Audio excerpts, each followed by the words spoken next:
So how do we keep track of all that we read? We talk about a lot of books on this podcast, and one of the questions we both get is how do we keep track of what we want to read, what we read, how in the heck do we actually obtain all of these books? I talk a lot about the library. I know Jolie loves buying books. So today in episode 13 of Essential Enthusiasm, we are going to talk about kind of the mechanics and the administration of how we read and how we keep track of what we read. Welcome to Essential Enthusiasm episode 13 with me, Tara Swiger, and Jolie Kelly of JolieCreates.com. Hello. And her adorable dog. Yeah.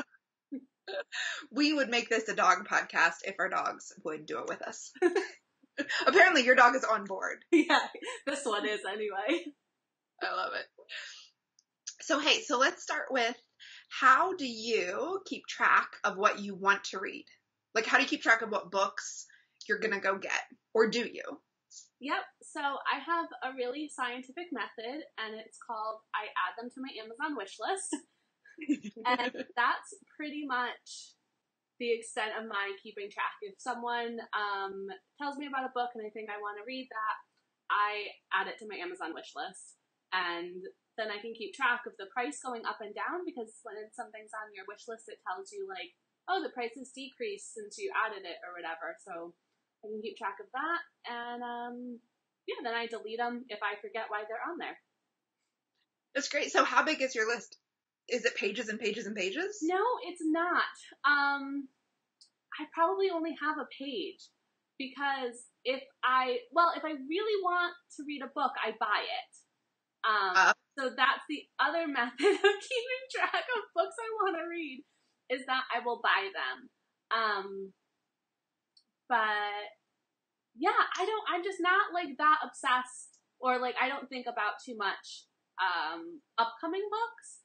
And so it's either like, oh, that's a really good book, I'll add it to my wish list, and then either I'll buy it when it goes on sale or I'll forget about it. For example, you mentioned the Uglies series. Yes. And I think, was that in your February? Yes. February episode of What You're Reading. And I just bought that last week, because I think it was like $1.99 on Kindle or something. Okay. So, like, that's what, like, so 3 months turnaround. Either I've bought the book within 3 months, or I've lost interest. Okay, so my real question is, how do you keep track of what you're going to read? Like, okay, so one of my key things I talked about in a blog post I wrote years ago about how I read 100 books that year was that I always know my next 2 to 3 books. And basically I always have books on hand to read that I'm excited to read, not just books. I have a lot of books that I own that I haven't read that I'm not immediately going to read.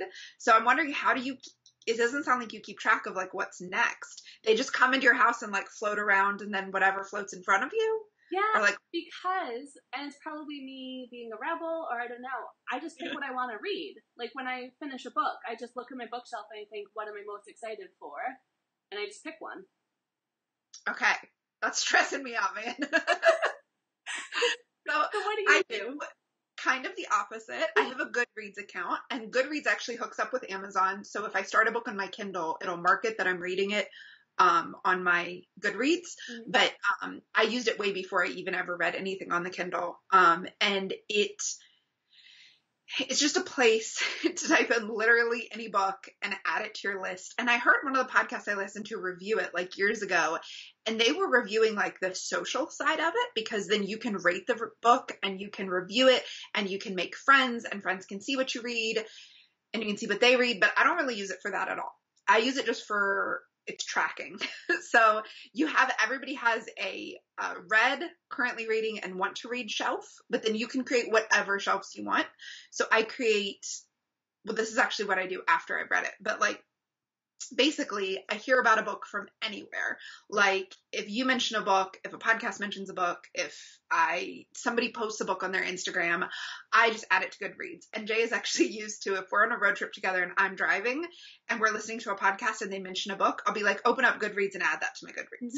Like it has to happen right then. Like I pull into parking lots and right now, like put it in. So my list I just opened it so that I could tell you, it's got right now 1,100 books in my want to read shelf. Okay. See, that stresses me out. I have read that I've measured on Goodreads. So it looks like I've made my first Goodreads shelf in 2010. And I've read 855 books. That's not just since then, because I also marked some like it'll suggest a book for me to read, but I've already read it. So I mark it as read, and I try to like remember the year. So like a lot of books that I read in high school and college are also on there if they're like if they came up, in looking. I was like, no, I've already read that. So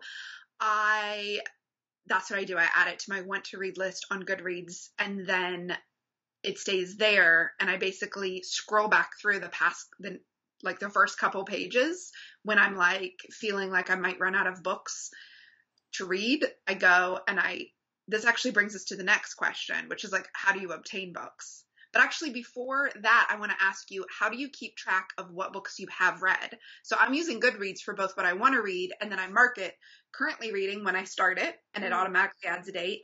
And then I mark it, I finished it when I have finished it, and it marks the date that I finished it. So that's how I can tell you, like, that's how I look at for my posts of what I read this last month. I just look at everything that showed up in the last month there. Mm-hmm. How about you? So I also use Goodreads. I just started using it in the middle of last year, but the want to read part of that feels too much like a to-do list. Like I don't like having like all these books that I feel like I have to read. Like I know I don't have to read them, but the minute I put them on a list, it feels like I've written it in stone. Like I'm going to read this, and then I get stressed out and I don't like it. So I don't use the want to read part of it, but I do use it to keep track of what I'm currently reading and when I finish a book. Yeah. So that's how you can go back and see what you've read. So do you find that sometimes somebody will recommend a book and you'll be like, have I read that? And you have to go back and check? No, I have a pretty good memory for books I've read. So fiction, I might forget. But nonfiction, I feel like I have a pretty good memory for it, unless the book was bad. So I do this with movies as well. If something's really bad, I tend to completely blank it. And so then I've like watched movies and gotten like 3/4 of the way through and gone, I think I've watched this before and I still really don't like it. Yes, same. Also, I fall asleep if we're watching it at home, I fall asleep during movies all the time. Drives Jay crazy, because then I'll be like, we should really watch this. And he's like, no, we watched it a year ago. You slept through it. And I'm like, no, I've never seen it. I've never seen it. We started up in basically the intro. Once I see something, I know I've seen it, but like, yeah, no. Same for books. Like I'll pick up a novel at the library and start it and then be like, no, I remember everything that happens now. So I do not think I have a good memory kind of about anything, including like people. Yes, if you've met me 10 times, like if I ran into you at the grocery store, I would be like, do I? And just like out of context, I have a really hard time. So that's why I'm obsessed with my lists. Like I'm obsessive, and I don't really know why, because like there will be no quiz at the end of my life, right? Yeah. Did you read this? But I love seeing the numbers grow, and I love just having it there. It like gives me a sense of peace, like I'm not going to lose it. Like I have a lot of stuff on my Amazon wish list, but a lot of times it's like things other than books that I want to buy in the future. Like our food processor broke, and Jay found one that he uses food processor way more than I do. So he found one that he really, really wanted. So I put that on my wish list to remember the exact one he wanted, or like the kinds of shoes he likes or whatever. So I got to have Goodreads. But then so for me, we were talking about you, like the books come into your life and they float around in your home and then you figure out which one you're excited to read and you read it. Yep. What I do is I take I will go through Goodreads every couple weeks and then go to my library website and type in a title of the book. And then if my library doesn't have it, which my library, it's a collection of like 9 local libraries. So, basically almost every book, one of the libraries has it, but some of the libraries don't let you like borrow a book that's new, like to a library. Does that make sense? So like the Kingsport Library won't send their new books to the Johnson City Library. So I have to wait like a year, which I end up not doing. But so I'll go in my my library. If my library doesn't have it because it's obscure, because I read like random obscure business books or psychology books or novels, then I will go to Libby, which is the online, it's like uses my library's online library catalog. Have we talked about Libby before? I'm not on the podcast, no. Yeah. So Libby is super cool because it will connect to your library. You put in your name, your zip code, it finds your local library. Tons and tons of local libraries are on it. And it searches their ebook catalog, which before I had no good way of getting an ebook onto my Kindle. It just like, you have to go through all these extra steps and like get this file that you sent yourself. It's really weird. So Libby like will connect to your Amazon account and will connect to your library. And basically in like 2 clicks, you take a book from your library's e-catalog and it gets sent to your Kindle. And then you have it for 2 weeks, which is kind of crazy because at the end of the 2 weeks, it just like poof off your Kindle. And you can like renew books through there and you can return books through the app, and it's like a really simple app. So I'll check my library, then I'll check Libby, then I'll check Amazon to see if it's Kindle Unlimited. And then if it's not, then I just give up on it for a while. So I will do this like when I'm bored in the car or like when I'm trying to like decompress after a long work day. That's kind of one of my, like, I think some people scroll through like eBay or shopping sites. I scroll through my to read list and like look for it again on my library and then Libby and then Kindle. So then that's like kind of the order I read things. Like I read the most amount of stuff from my library, request the book, it comes in, I go pick it up. It takes however long it takes. And then the other, if I get it on my Kindle, the problem with the Kindle is I just forget that it's there. Mm-hmm. So I just forget to read on it because I'm not reading on it that much. And if it's on Kindle Unlimited, for those of you guys who don't know, do you want to explain what Kindle Unlimited is? So Kindle Unlimited is a thing you can do through Amazon, and you pay a set amount a month. I think in the UK, it's $7.99. Mm-hmm. Here, I think it's $10.99. Yeah. It makes sense. And you get access to basically the Kindle Unlimited library. So there's thousands of books. Now, the quality is hit and miss. Sometimes the books will be really good, like, because I think there are certain authors who always put their books up on Kindle Unlimited, like with fiction.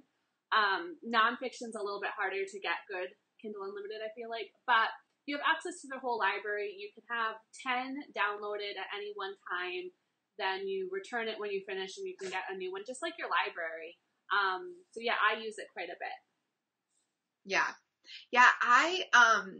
And the other thing that happens with it a lot of times is people will promote their book by putting it on Kindle Unlimited so that it gets a bunch of downloads, so that it gets a bunch of reviews. So then when it comes off of Kindle Unlimited, they sell more. Mm-hmm. And like the authors are making money they get a percentage. It's crazy. Amazon totals up like all the books that were borrowed. And then however many times your book got borrowed in Kindle Unlimited, you get a percentage of the total sales from the total money Kindle Unlimited made. So the authors are still making money. And I know a lot of fiction authors have told me that's where they make tons of money. Yeah. Like, so by putting their work always on Kindle Unlimited, you think, well, you're never paying them. But so many people are reading their books on there because it's free, then they get paid for that. Yeah. So yeah, that's how I pick what to read next, is like, what did my library get in for me? And what do I have access to? Which I think is part of the reason I get kind of like, scarcity mindset about it. Like, we'll like check out like 20 from my library because I really always have to have like 3 or 4 books or else I'm destitute. I'm like, I can't focus because I'm like, what? So the great thing is too, is that I always have books coming in for me at the library. So like when I want to just like get out of the house, I can go to the library and pick up my books that have come in. I know this is like, this is one of my favorite like errands to run. And some days I'll be like, I've had a hard day, Jay. I'm going to go to the library. Mm-hmm. Like, other people would go to a bar. I go to the library, and all the librarians like know me and are friendly. And one recommended the girl who pinks my hair. So we're like friends. Yeah.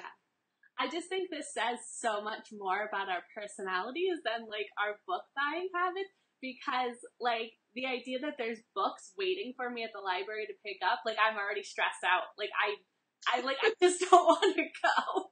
Like, cause I don't like having the deadline of having to bring the books back. Like, even if you can renew them online, like eventually you have to bring them back. And like that, then I'm like always worrying about that, or I just don't do it. I don't want to have to like go and pick up a book that's on hold. Like there's so much about the scenario that just doesn't work for me. I love it. Well, and like to go back to you guys, if you haven't listened to our episode on the 4 tendencies, you have to listen to that to understand where we're coming from. Because this is so much like Jolie's rebelness is like, no one tell me when to read the book. Yeah.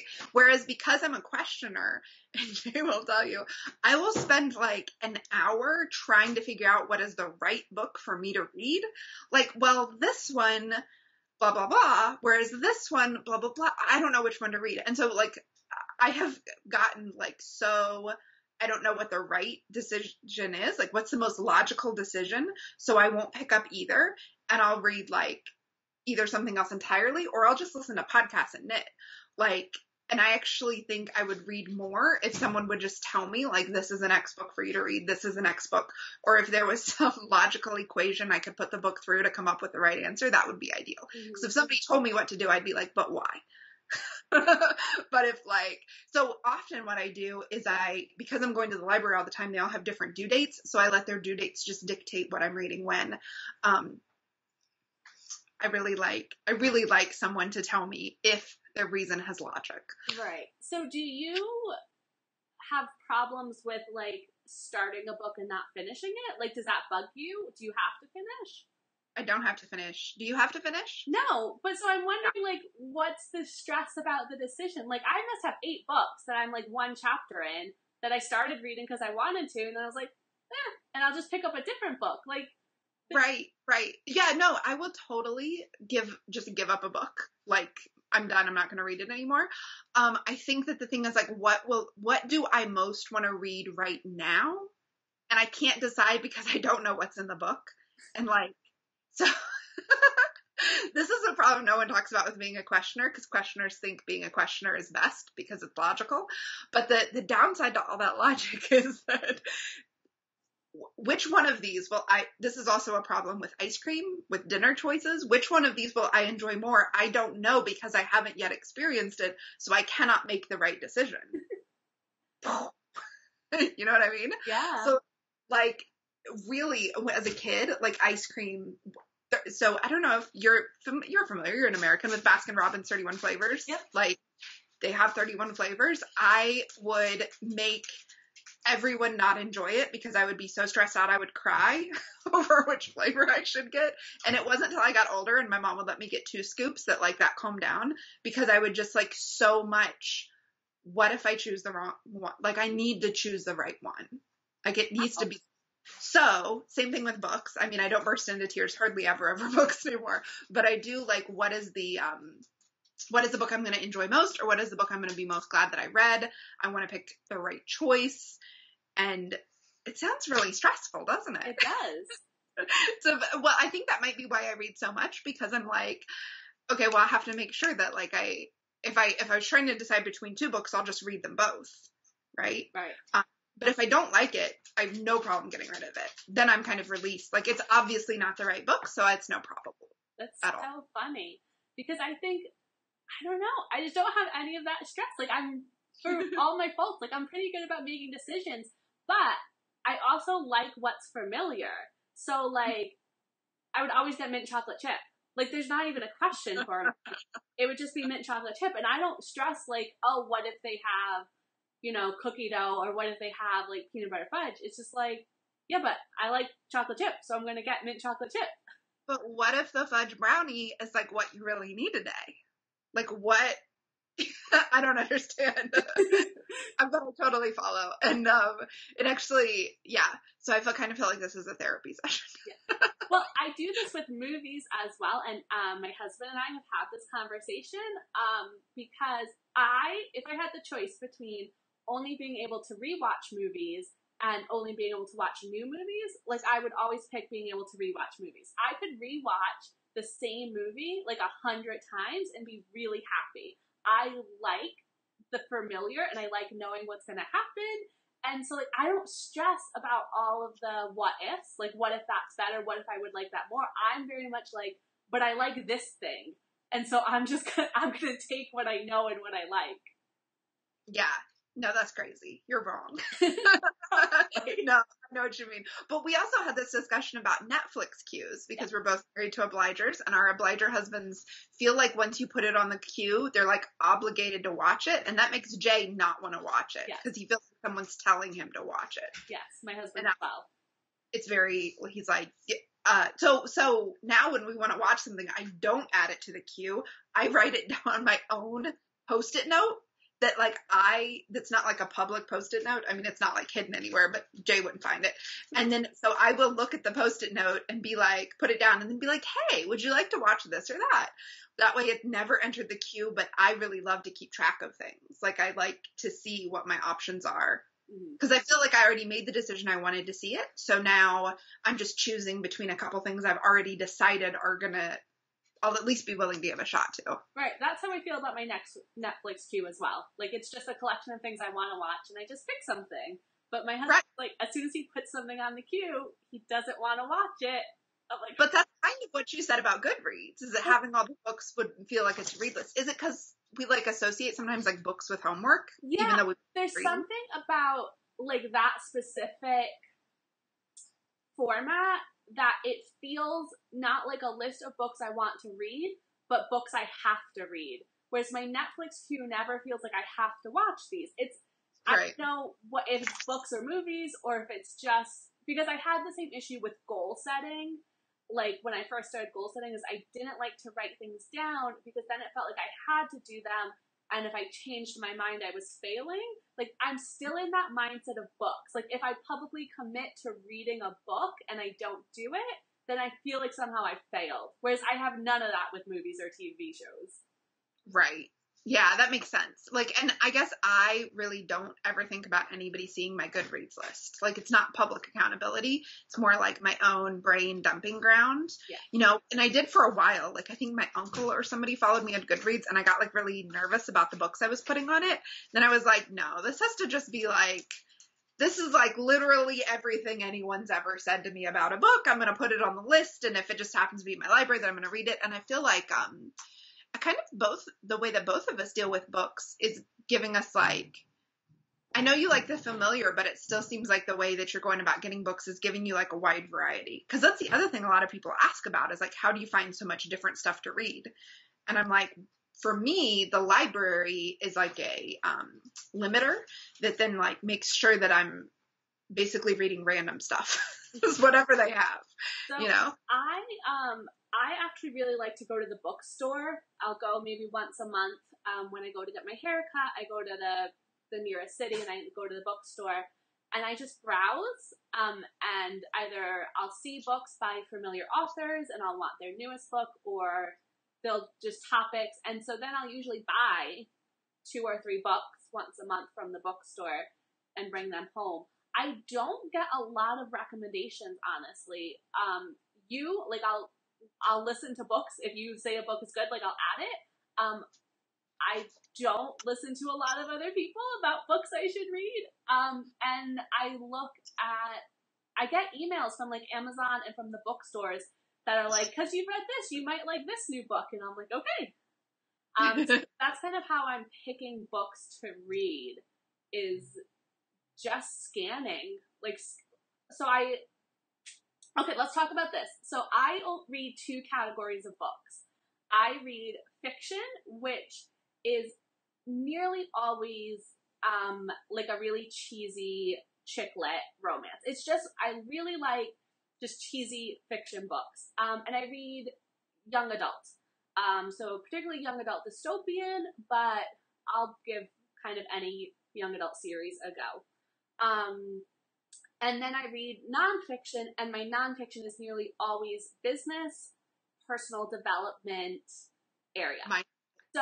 So when I'm in the bookstore, it's really easy. Like, I have my one section, and I just browse it. And, like, I've talked about this with you. If Hay House, which is a publishing company, if they publish a new book, it's like 90% chance that I'm interested in it. So I'm kind of, like, looking at those types of things. That makes sense. That makes a lot of sense. So then do you worry about remembering what you read? So one of the questions I got that, like, I kind of didn't understand was, how do you remember what you've read? Like, what are you, because you're reading so much, how can you possibly remember it all? What is your answer to that? Then I'll give you my answer. I wish sometimes I had a better recall of what specific book some piece of information has come from. Because sometimes I'm like, oh, I read about that, and like I'll know what I read and I'll be able to talk about it with you, but I can't remember what book it came from, and so then I struggle to give book recommendations. People ask us all the time, oh, what book would you recommend about affirmations or about mindset? And I'm just like, oh, all the information's in my head, but I don't know what book it came from, so read all the books that I read, and then you'll know what I know. But I don't stress about it. I've tried a few different things, but I want to hear from you. Do you worry about it? Nope. like you said, when I get a question about from somebody who I know doesn't have as much time to read, and they're like, what is the one book on this topic? Like somebody wrote me about cognitive behavioral therapy. When they ask me for a book like that, I don't know where I learned it. So what I did is I just went back through my Goodreads thing and I looked for what is the book on this topic that I enjoyed the most and that I thought was the most useful.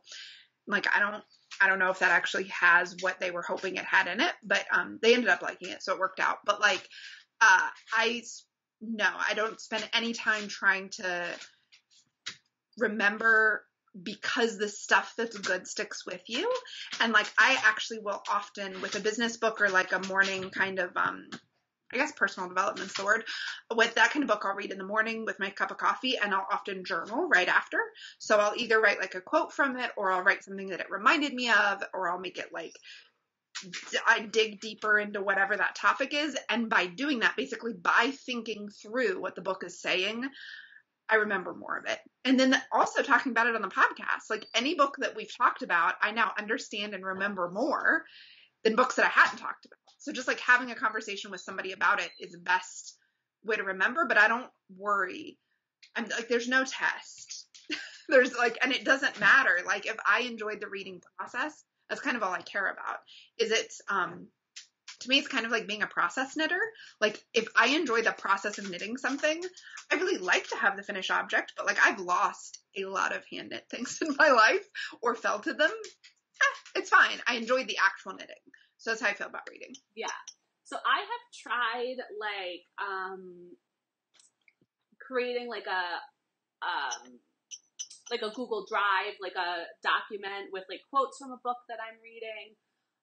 What I've found is that there will be like quotes or parts of the book that really resonate with me while I'm reading the book. But then if I revisit them like a month later, I'm just like, I don't really understand this out of context anymore. So I don't find that super helpful. Sometimes, so like this is my bullet journal notebook. Sometimes I'll take a page of notes. This was anxiety management from a book that my kid was reading, and I just wanted to write down, because one, it was a library book, so once we return it, I won't have access to that information anymore. But two, for me, sometimes just the act of writing stuff down helps me process the information that I'm reading.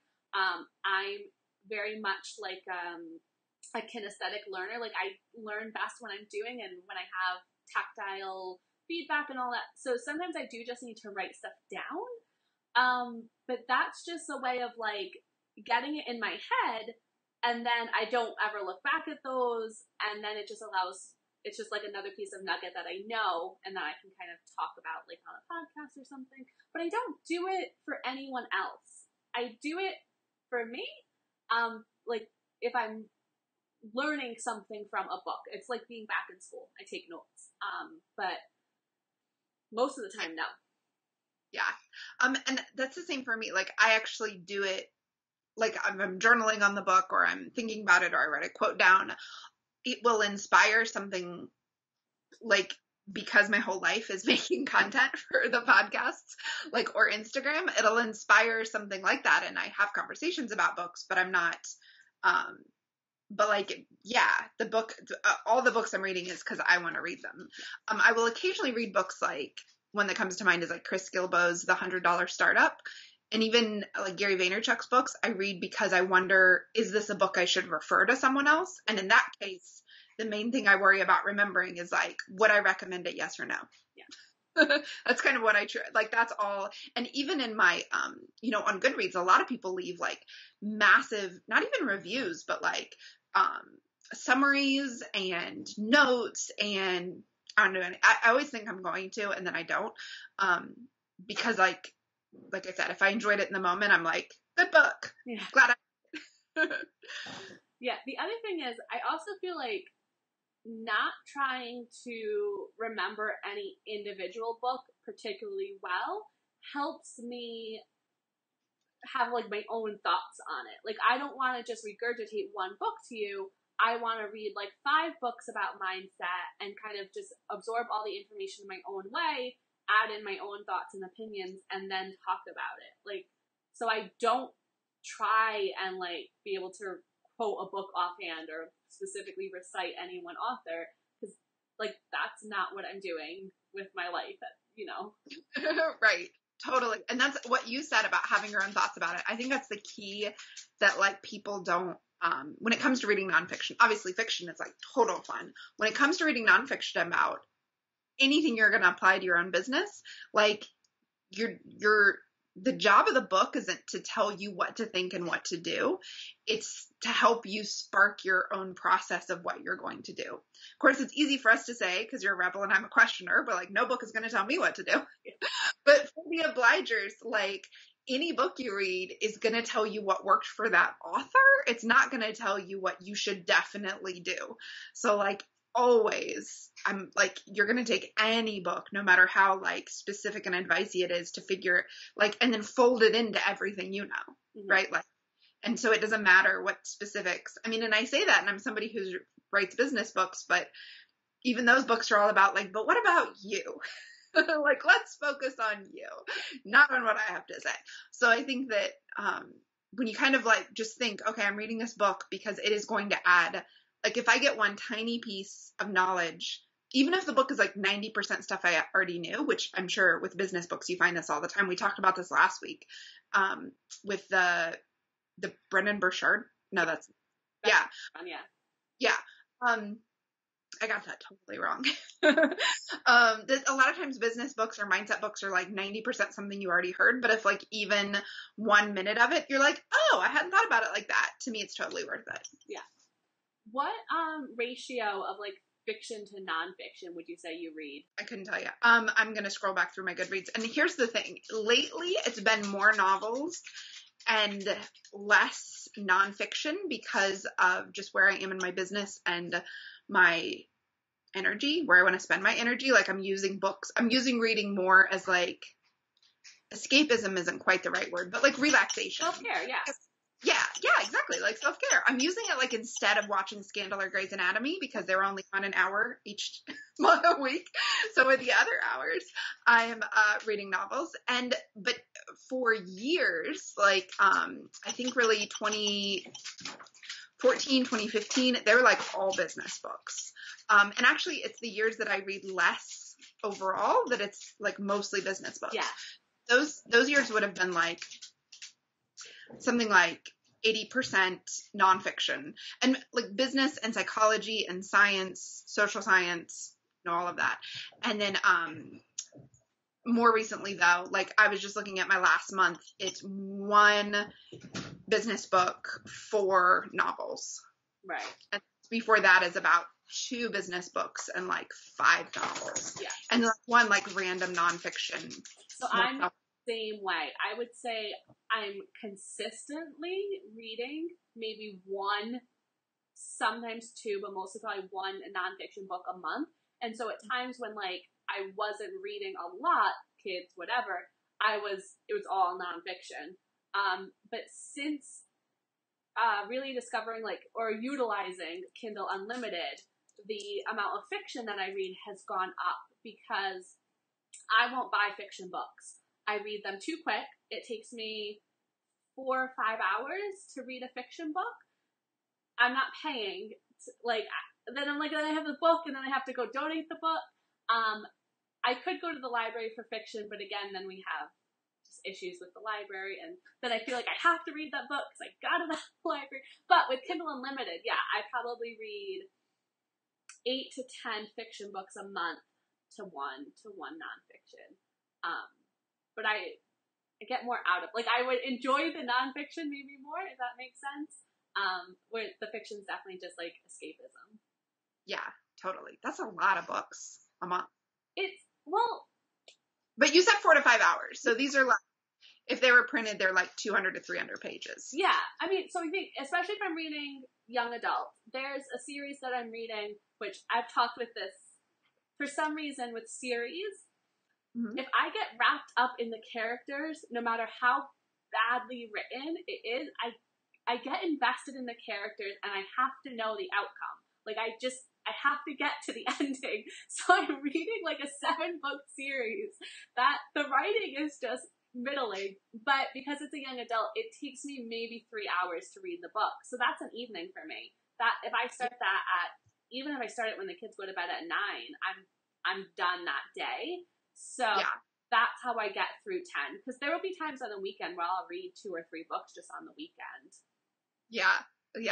I need Jay to listen to this because he thinks I'm crazy. Because I'll finish a book on a Saturday afternoon and be like, I'm lost with nothing in my life. I have to find another novel, or else what am I going to do for the rest of the weekend? I mean, we have plenty of things to do, but it's like, I need that book. I mean, I've been this way since I was a kid. I read the Harry Potter books. Like, I would stay up all night because I don't like to put a book down. That's my other thing with fiction.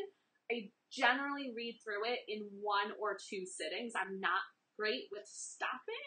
So yeah, the Harry Potter books, like, I would get them and just read like 3 in the morning to finish it. That's crazy. Yeah. I will basically stay with fiction up reading it until my eyes fall asleep, which is like 1. Is kind of the latest. I did, if it's a Friday night, I'll stay up until 3, but I wake up at the same time no matter what, and I don't do well with staying up late. Like, I just kind of like... I'm not saying it's a good habit. I'm just saying I do it. Yeah, you're like, I wouldn't recommend it if you want to have a life, but it's what I do. I love that. Well, I think that we covered it. Was there anything else you want to say about your reading habits that we didn't get into? So I just wanted to know, do you reread books a lot, or are you like a one and done? One and done. I mean, I've read the Bible all the way through like 3 times in my life, and that was before I was 20. So like, I'm all set with rereading. I can't think of a book that I've reread. I've wanted to go back and reread the Anne of Green Gables series because that book was like everything to me for a couple years, ages like 11 through 13, getting them like at my school library and reading them, and I just loved them, and I loved Anne. And so I have thought about rereading that. And I think I've read, you know what I've read a couple times is Pride and Prejudice. Yes.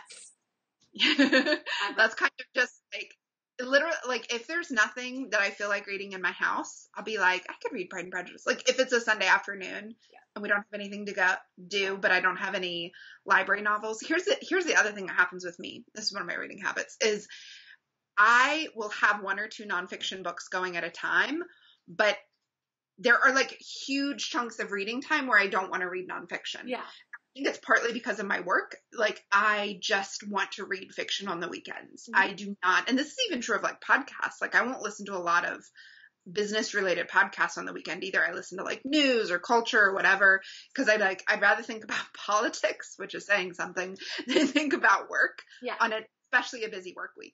So like, I might be loving a nonfiction book and I just cannot make myself pick it up on a Saturday. So then I'll do something like read Pride and Prejudice if I've read all my library books. But that's kind of it. How about you? Yeah. I have quite a few fiction books that I will reread. I could pick up the Harry Potter series anytime, and that's one of my goals for this year, is to reread it all the way through, because I have read the first one, like particularly the first quarter of the first one, to my kids like 4 or 5 times. And I'm like, I need to just sit and read through. So I think I've only read the last one like once. Like, I've Yeah. Little Women I can reread, and the other ones in that series, Little Men and Joe's Boys I really like.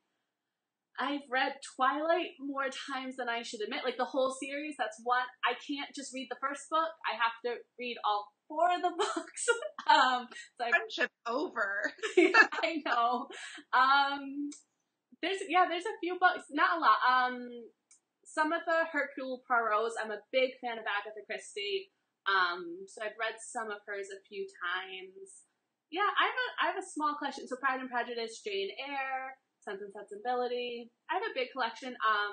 For me, they're like going home. They're like that kind of comfort, and so I find them really enjoyable to reread. I don't know if I've ever reread a nonfiction book. I think I would have just skimmed through it, like if I wanted to reabsorb the information. But fiction, I definitely do. Fiction, I have favorites. They're like movies. I can just That makes a lot of sense. If you rewatch movies, I mean, of course, I have like movies that I'll rewatch, like my sick movies, but I basically have to be sick before I'll let myself rewatch something. It's like, I know. It's odd when you start talking about this because you realize like everybody has these weird rules for themselves. Like for you, if you put it on Goodreads, like you have to read it. Mm-hmm. For me, if I'm going to redo something, it has to be that I have no other options or like I'm too mentally weak to deal with the decision-making process. But even then, I'm like, oh gosh, should it be When Harry Met Sally or should it be Singing in the Rain? Those are my 2. Almost always. When Harry Met Sally so many times. That's one of my favorites. Yeah, so even sometimes that decision is too hard. So I'll be like, I'll just stare at the ceiling.